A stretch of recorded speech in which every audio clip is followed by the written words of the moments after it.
How hard is it, man, to repeat year after year success? You know, back 9-win seasons. Last year didn't end the way you guys wanted it to. How hard is it to have those high expectations every year? It's tough. I mean, we always have expectations, but it's tough to follow through. Appreciate it, Coach. It's tough to follow through on it every year. I mean, and year after year, we're trying to find ways to make our schedule better than what it was the year before, and I think we've done that this year. This is probably the strongest schedule we're going to play as far as everybody else's talent. So, I mean, we added Fayetteville State, and they're usually a 7-8 win team every year. Added Winston-Salem State, who just came back down to Division II from 1AA. So, I mean, we've added some better competition, I think, and I think that just goes as a challenge for us, you know. We got to challenge ourselves to continue to push ourselves to get better. You know, we're not anywhere near the level that we still want to be at.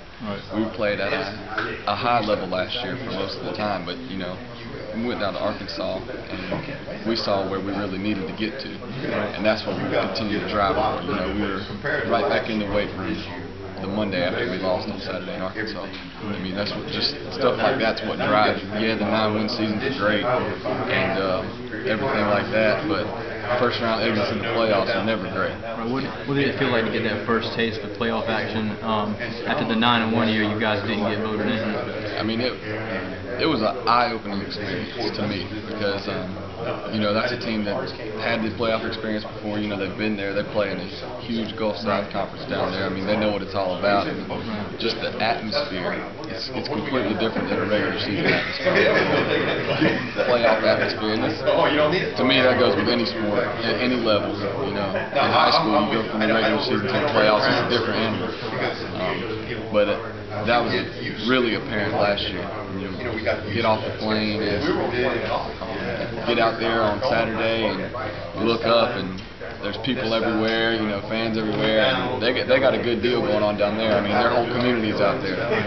It's a lot like what we have around here. Their whole community's out there supporting, and it's just a different animal. You can completely tell that, you know, we were sort of a rookie team out there in the playoffs, and they had the experience before, and that hurt.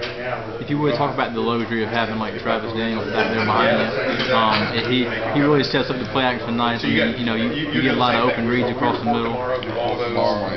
What not just him, Rashawn, Kennedy, Keith Gore, you know, all of them. We're not just a one running back kind of team, but all of them guys.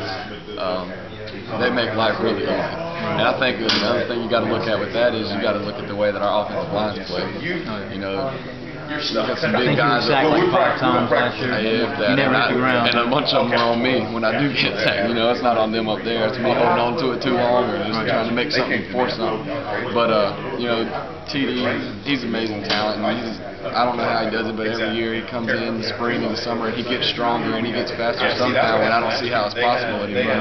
And Rashawn's been working hard, Keith Gore's been working hard, and Adrian Williams, he's been working. I mean, we have so many options back there in the backfield, and those guys open up so much stuff, vertical balls, you know, stuff across the middle like you were saying, just being able to draw safeties and linebackers in, because, you know, the only time that I've ever known our run game really get shut down is with 8 or 9 in the box.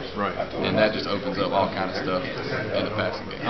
With the addition of Josh Humphreys again, he was kind of a go-to guy on 3rd down 2 years ago. Does he perhaps fill a void that maybe LJ left for like a down receiver? I don't know. Humphreys hadn't been with us in a long time, so we're going to have to see. All right, Coach. Y'all take care. Okay.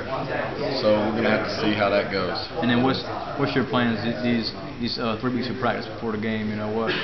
How do you perhaps gain camaraderie with all these new guys? It's kind of like I said earlier. You know, we've had the same guys here since last year. Just a lot of them weren't on the field last year yet. Maybe not have been ready yet, but they've been here. We've been together in the spring, all spring long, and we've had almost everybody here for the past month straight, and at least 2 times a week, you know, we're out there throwing the ball, throwing routes, going 7-on-7 with our defense. I mean, anything we can do. So, you know, that's something that we've already worked on trying to build, and we're just going to continue to be built onto during camp. Thanks, man. I appreciate it.